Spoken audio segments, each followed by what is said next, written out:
Zacharie, chapitre 1. Le 8e mois, la seconde année de Darius, la parole de l'Éternel fut adressée à Zacharie, fils de Béréchia, fils d'Iddo, le prophète, en ces mots. L'Éternel a été très irrité contre vos pères. Dis-leur donc, ainsi parle l'Éternel des armées, revenez à moi, dit l'Éternel des armées, et je reviendrai à vous, dit l'Éternel des armées.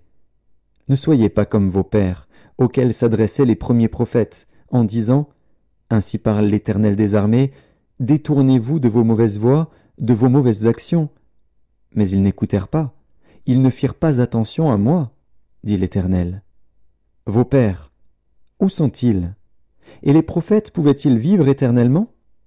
Cependant mes paroles et les ordres que j'avais donnés à mes serviteurs, les prophètes, n'ont-ils pas atteint vos pères? Ils se sont retournés, et ils ont dit « L'Éternel des armées nous a traités comme il avait résolu de le faire selon nos voies et nos actions. » Le 24e jour du 11e mois, qui est le mois de Shebat, la seconde année de Darius, la parole de l'Éternel fut adressée à Zacharie, fils de Béréchia, fils d'Iddo, le prophète, en ces mots. Je regardais pendant la nuit, et voici, un homme était monté sur un cheval roux, et se tenait parmi des myrtes dans un lieu ombragé. Il y avait derrière lui des chevaux roux, fauves et blancs. Je dis, « Qui sont ces chevaux, mon Seigneur ?»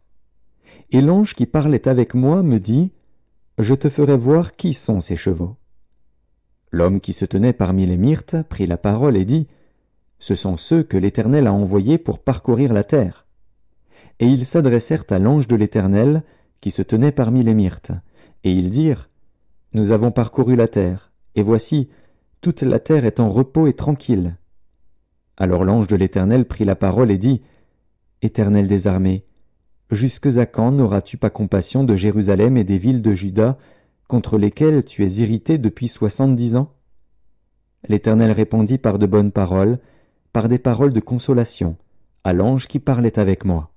Et l'ange qui parlait avec moi me dit, « Crie et dis, ainsi parle l'Éternel des armées, je suis ému d'une grande jalousie pour Jérusalem et pour Sion, et je suis saisi d'une grande irritation contre les nations orgueilleuses. Car je n'étais que peu irrité, mais elles ont contribué au mal.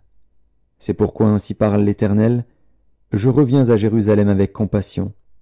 Ma maison y sera rebâtie, et le cordeau sera étendu sur Jérusalem.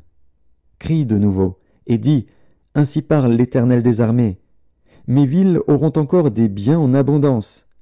L'Éternel consolera encore Sion, il choisira encore Jérusalem. Je levai les yeux et je regardai, et voici, il y avait 4 cornes.